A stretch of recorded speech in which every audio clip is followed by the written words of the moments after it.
bom dia, boa tarde, boa noite para quem está escutando a gente, ouvindo a gente aqui. Esse é o podcast do Alicerce, chamado ESG ou ESG em Foco. Eu sou a Andrea Matsui, sou cofundadora aqui do Alicerce.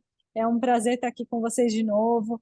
No nosso episódio de hoje, a gente tem uma pessoa super especial, de uma empresa super especial, que aceitou o nosso convite para vir aqui contar um pouquinho mais sobre a Nitro e sobre a trajetória dela. Vamos ter um papo super bacana de sustentabilidade, de ESG, de impacto social, de meio ambiente, enfim, vai ser um papo super bacana que eu espero que vocês gostem. Então, sem mais delongas, eu queria dar as boas-vindas à Carolina. Carolina, muito obrigada por ter aceito o nosso convite de vir aqui no nosso podcast querido aqui da Alicerce. Eu queria que você, se possível, né, se apresentasse para todo mundo que está nos ouvindo e nos vendo, conhecer melhor você e conhecer a Nitro também. Bom dia, boa tarde ou boa noite, né? Eu que agradeço o convite aí da Alicerce para participar desse podcast super bacana.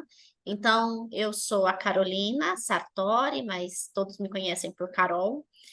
Estou como coordenadora de sustentabilidade da Nitro.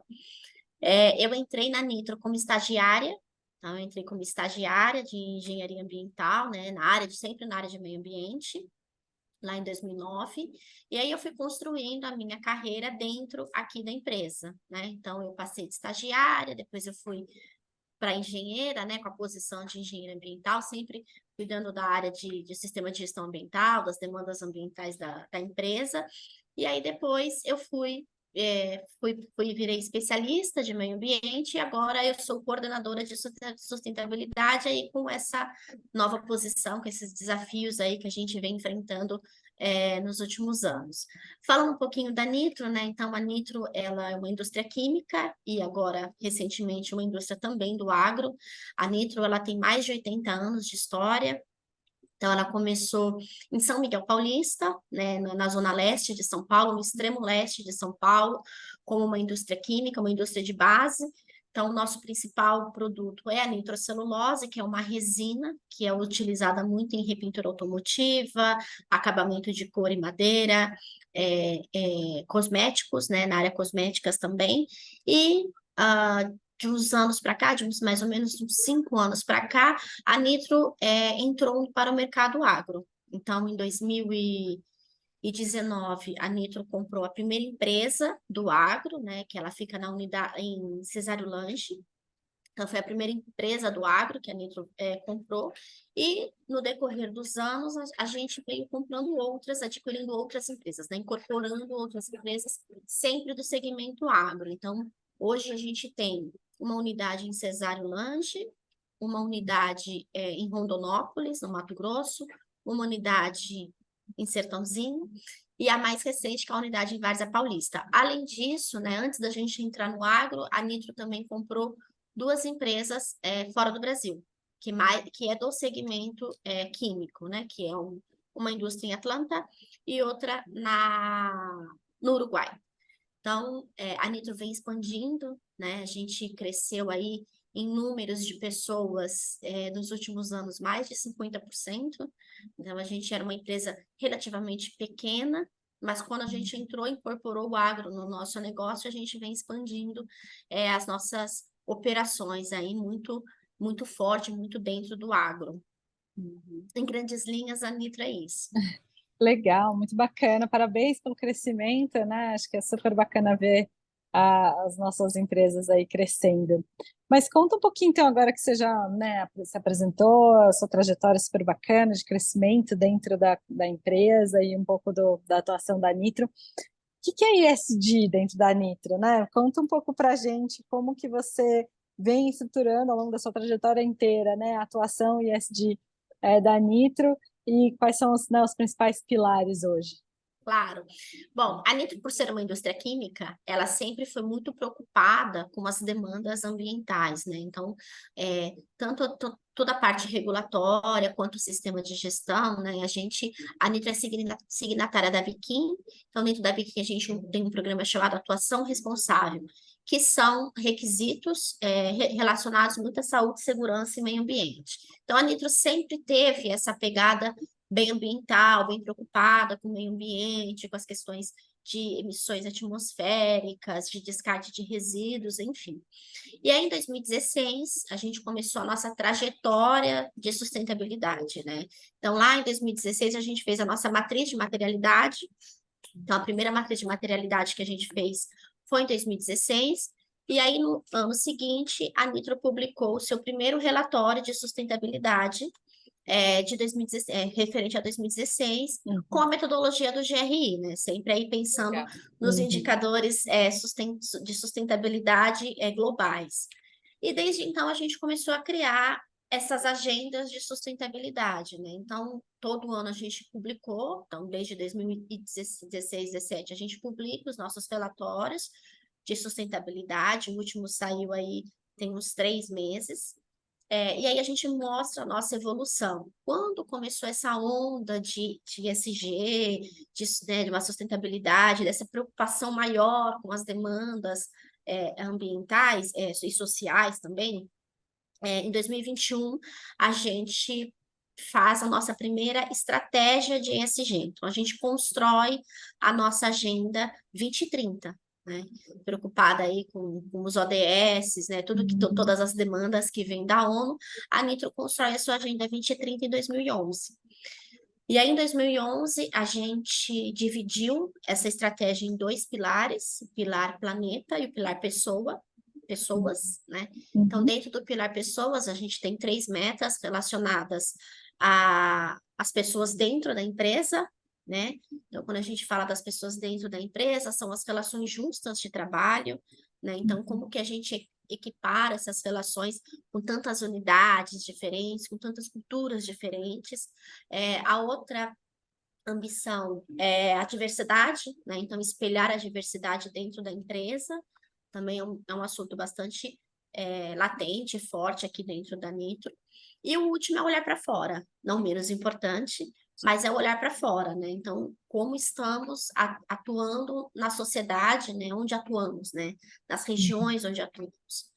Quando a gente passa para o pilar planeta, a gente tem 4 ambições. Uma delas é o enfrentamento das mudanças climáticas, né? Que isso daí é muito latente, né? Muito. A gente olha todas as notícias aí que a gente vê no jornal, a gente consegue super fácil conectar com as mudanças climáticas. A outra ambição é promover a economia circular nessas unidades, né? Então, como eu falei, antes éramos só uma, agora somos 7. Então, como a gente traz os conceitos de economia circular, como a gente valoriza os nossos insumos, os nossos resíduos. A outra é garantir a disponibilidade hídrica nas regiões onde atuamos, né? A gente sabe também que água é um assunto muito importante, então a gente também tem essa ambição. E a outra meta é ter um portfólio sustentável, né? Trazendo uma receita para a empresa através de produtos sustentáveis para a sociedade. Então, em 2021, a Nitro se desafia com essas metas em pilar pessoas e planetas. E planeta. E aí, de lá para cá, né, aí, ano passado, esse ano, a gente começa a falar assim, e agora? O que vamos fazer com essas ambições, né? Que são ambições bem audaciosas, quando a gente olha esse horizonte 2030, porque 2030 está batendo na porta, né? 2030 está aí. 2030 está aí. Então, a gente vem construindo algumas entregas importantes aí, tanto para a empresa quanto para a sociedade. Muito bacana esse seu olhar. Eu acabei não me apresentando, mas né, o pessoal já me conhece, mas assim, eu trabalhei antes, né, do LCS, trabalhei na Ambev, né? E as metas que você falou, os pilares, né, que você falou são bem parecidos, né, do que a gente via lá, o que eu via lá na Ambev, como indústria também, né? Então tinha os pilares de economia circular, né, de aproveitamento dos resíduos, né? A disponibilidade hídrica era uma temática super forte dentro da Ambev, que eu me lembro, e né, todo o uso, né, consciente dos recursos hídricos, né, e manejo do resíduo hídrico também, né, garantir que está retornando para os rios é um resíduo, né, que é tratado já, então isso é um tema, eu sei, muito forte dentro Super de importante. indústrias, né? E aqui em São Miguel, na unidade de São Miguel Paulista, a unidade de São Miguel Paulista é a maior consumidora de água, né? Então, o que que a gente faz? A gente capta a água do Rio Tietê, então o Rio Tietê passa próximo da gente. Rio Tietê, para quem não sabe, né, é um rio extremamente poluído. Ele é um rio classe 4 quando a gente olha lá na resolução CONAMA, então ele é um rio bem poluído.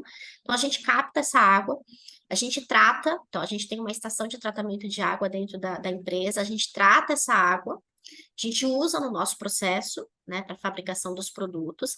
Depois essa água ela é enviada para uma ET, para uma estação de tratamento de efluente. Lá a gente faz correção de pH, retenção de sólidos, e depois a gente manda para a Sabesp. Sabesp também é aqui a nossa vizinha.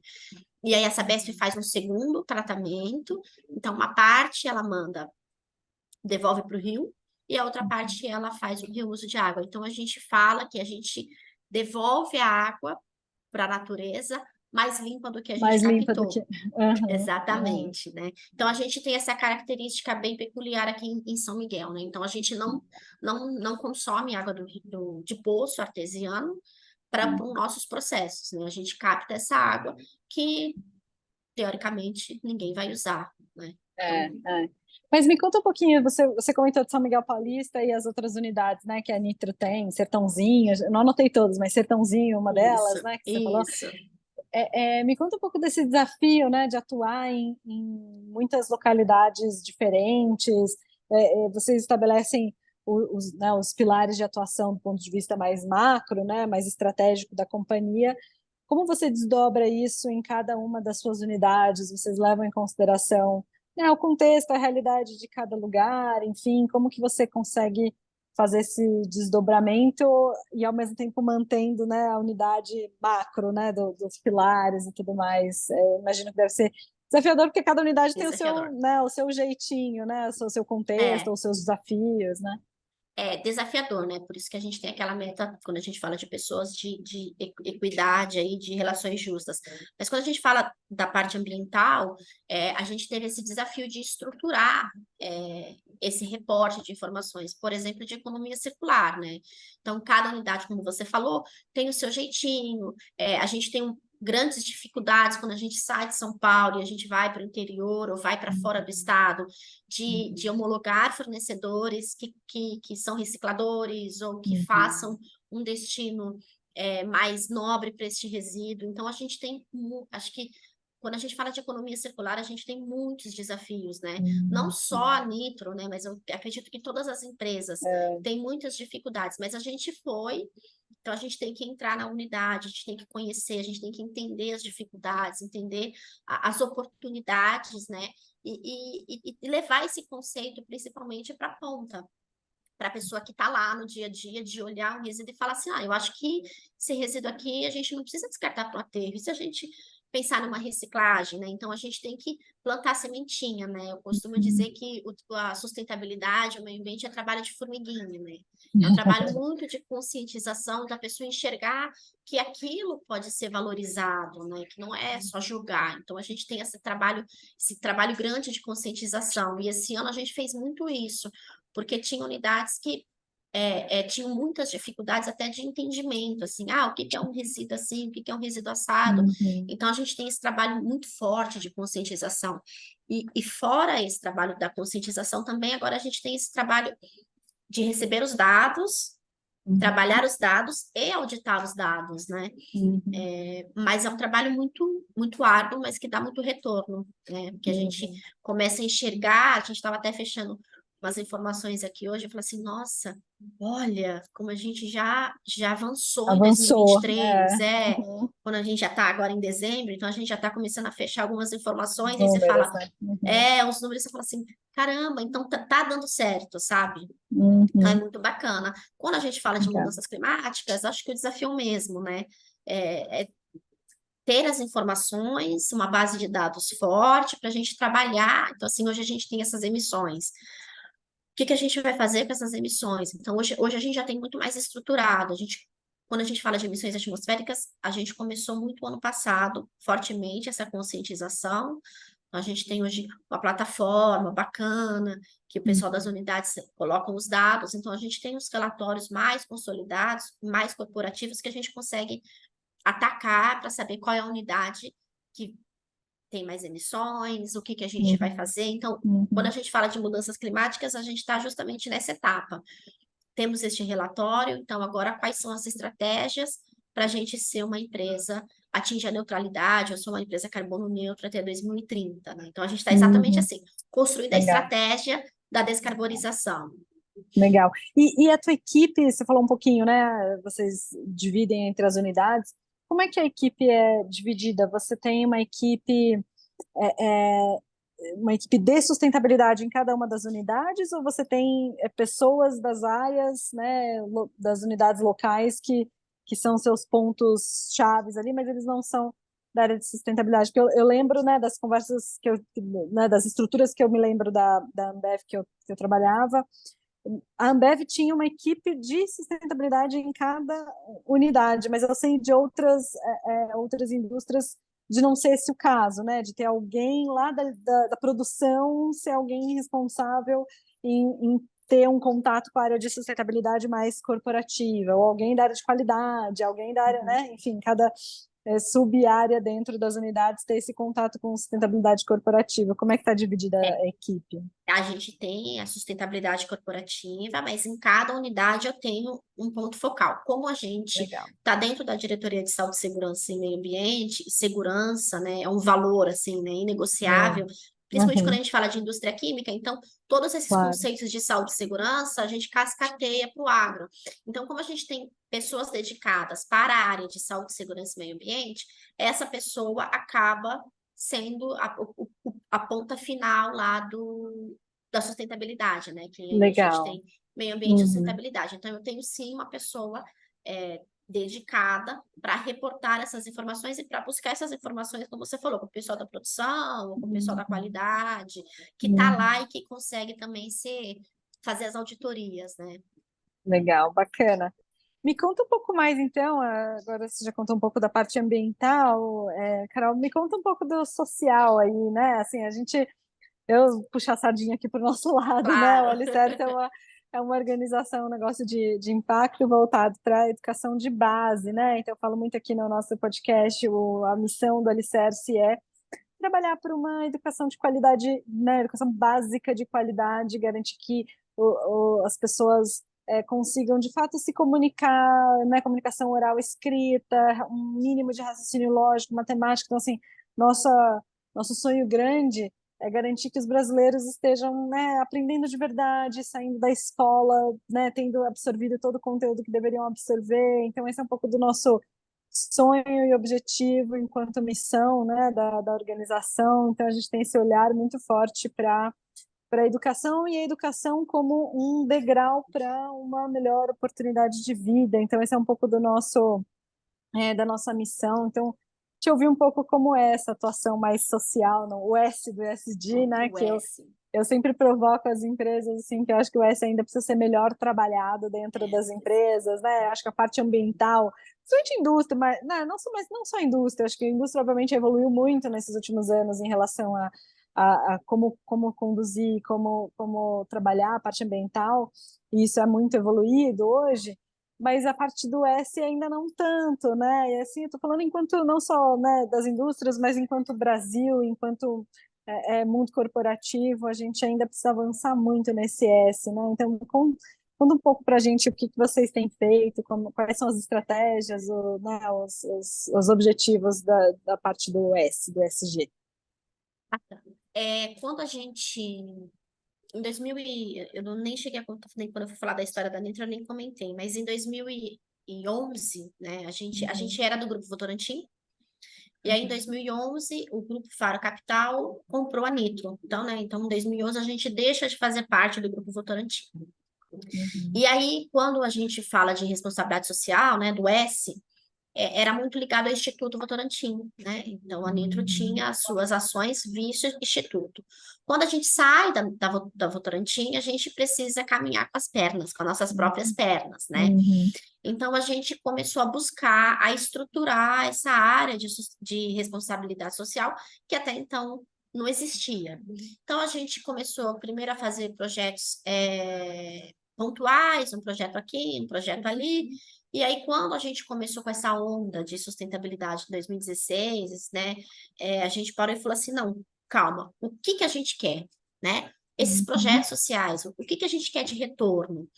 E aí, a gente começou a pensar assim, não, vamos trabalhar com crianças, né? Tudo bem, então a gente começou a projetos voltados para crianças, mas ainda assim eram projetos muito pontuais, que acontecia 2, 3 meses numa escola, em uma instituição e depois ia embora. E aí quando veio a agenda de ESG, né, lá em 2000, um pouquinho antes, em 2020, 2021, a gente estabeleceu que a Nitro quer ser uma empresa com projetos sociais voltados à primeira infância, né? Então, muito alinhado aí à alicerce da Uhum. educação. Então, primeira e segunda infância, fizemos vários benchmarks, inclusive em fundações, para a gente entender como que a gente conectava os nossos projetos sociais à primeira infância. E quando eu falo não só os projetos sociais, mas nas nossas ações internas, né? Então, assim, como as nossas ações com os colaboradores promovem também a primeira e a segunda infância. Então, a gente tem várias ações, assim, como licença maternidade estendida, licença paternidade estendida. A gente tem salas de apoio à amamentação, quando a mãe retorna do trabalho, tem cursos de gestante. Então, tem várias ações que a gente faz internamente. Quando a gente faz do externo, a gente tem as- os projetos de responsabilidade social voltados à primeira infância. Então, hoje a gente tem projetos de biblioteca infantil, então são bibliotecas que a gente deixa para a sociedade, né, que a gente deixa nessa comunidade, e é uma biblioteca que não tem só livros, né, ela tem fantoches, então, além da biblioteca, a gente faz especialização com ou nesse local que vai ficar, né, seja numa escola, ou seja numa biblioteca pública, né, da prefeitura, seja no Centro de Criança e Adolescente, que é o CCA, aqui em São Paulo. Então, a empresa, né, que a gente faz, que a gente contrata, ela também faz essa preparação de como usar o material da biblioteca com as crianças, né? Então, como eu falei, Legal. tem fantoche, tem bonequinhos, tem joguinhos interativos, tem as historinhas que fazem os teatrinhos, enfim. E também, além desse projeto voltado para as crianças, né, primeira e segunda infância, a gente também tem o projeto em escolas estaduais, né? Então, que a Nitro vai lá, a gente adota a escola. E qual que é o objetivo dessa adoção dessa escola? Fazer a gestão, ajudar na gestão da escola, né? Não os alunos. A gente trabalha com diretores, coordenadores e professores para melhorar a nota do IDEP, né? O objetivo é melhorar a nota do IDEP. Então, a gente, com apoio também de uma empresa, essa empresa ajuda na gestão, principalmente em português e matemática. Então, assim, como a professora de geografia pode levar conceitos de matemática e português para esse aluno, para, no fim, aumentar essa nota da escola. Então, a gente tem esses dois grandes projetos que a gente vem trabalhando aí desde Legal. 2019, com essas duas instituições, com esse intuito, trabalhar sempre na primeira infância, porque a Nitro acredita que isso que você falou da alicerce, né? Trabalhando na primeira infância, a gente vai ter adultos, adolescentes mais qualificados para o mercado de trabalho, até, por exemplo, para Uhum. virar um aprendiz aqui da Nitro. Muito legal esse trabalho. O projeto que você adota a escola, como é que vocês. É mais de uma escola? Uma escola? Quantas escolas vocês adotam? Hoje a gente tem uma escola em São Uhum. Miguel, né? Porque Ah, antes legal. éramos só São Miguel. Aí Uhum. nós queríamos levar para Cesário Lange, só que em Cesário Lange não tinha as escolas no formato que a gente precisava do projeto. Então agora a gente vai partir para Várzea Paulista, que é uma Aham. cidade maior, que tem escolas maiores, né? Cesário é uma cidade pequena, então a gente Sim, vai aplicar esse projeto no futuro para as outras unidades, né? Porque então a gente já legal. tem a escola aqui É de São legal ter uma Miguel. unidade perto, né? Assim, você Isso, associa a sua unidade ao projeto, né? isso aí. Então, por exemplo, da biblioteca, a gente tem duas bibliotecas aqui em São Miguel, Legal. uma em Cesário outro em várzea. Então, a ideia também é a gente ampliar para as outras unidades. Isso é muito bacana.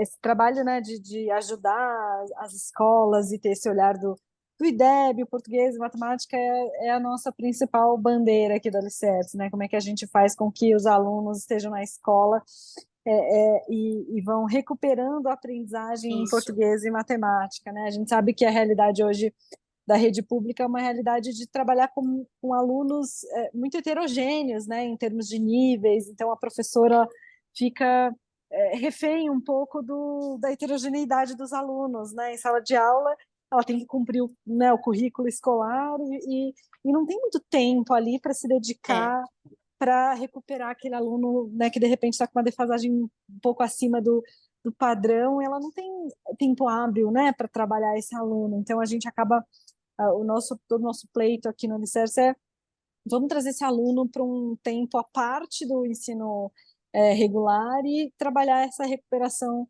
de aprendizagem desse aluno, né, no que a gente chama de contraturno escolar, né, e vai recuperando a aprendizagem desse aluno ao longo do tempo, né. E vocês acompanham esses projetos? Sim. Me conta um pouco como funciona esse acompanhamento. É vocês que acompanham? Ou tem na verdade, um dono do projeto na Nitro, uma coisa assim? Na verdade, quem acompanha é a área de gestão, né? Então, a responsabilidade social era da área de sustentabilidade, então a gente fez uma passagem de bastão aí no início do ano para a área de gente e gestão, que a gente acha que a gente entendia que fazia mais sentido concentrar todos os pilares de pessoas na área de gente, né? Então, até para conectar os projetos de voluntariado. Né? Então, hoje a gente tem o projeto, esse ano, começou ano passado, na verdade começou antes da pandemia, daí a gente teve que parar os projetos de voluntariado e voltou o ano passado e esse ano mais forte, que foi justamente então, você isso. pluga os seus programas de voluntariado que eu acho nesses projetos sociais. Isso é muito legal, né? Então, assim, eu tenho eu tenho esses 2 projetos sociais, então eu plugo, então, assim, vou dar o exemplo dos jovens, né? Então, o que a gente faz? A gente fez uma feira de profissões. Então, a gente foi lá para a galera conhecer as profissões, ou aí teve um outro encontro que era como fazer um currículo, como se comportar numa entrevista, ou como procurar um emprego. E aí, com as crianças... todos os seus colaboradores que vão fazer eles que fazem. Isso aí. E o das crianças, dos menorzinhos, né, das crianças menores, a gente teve contratou uma pessoa que ensinou aos voluntários a como contar uma história, né, como contar uma história para criança. Então, aí esses voluntários que se identificam mais com crianças menores foram para a biblioteca. Fizeram uma oficina de contação de histórias. Isso, uma oficina de contação de histórias. Isso aí. Legal. E ano que vem a gente continua com o projeto de voluntariado, sempre conectando com os nossos projetos sociais. Legal. Isso é muito legal, porque você aproxima não só a empresa, né, que está lá apoiando um projeto, mas na figura do colaborador, né, que acho que é um representante importante da empresa no projeto, mas mais do que isso, o próprio colaborador é uma via de mão dupla, né? Obviamente, isso aí. O projeto se beneficia da participação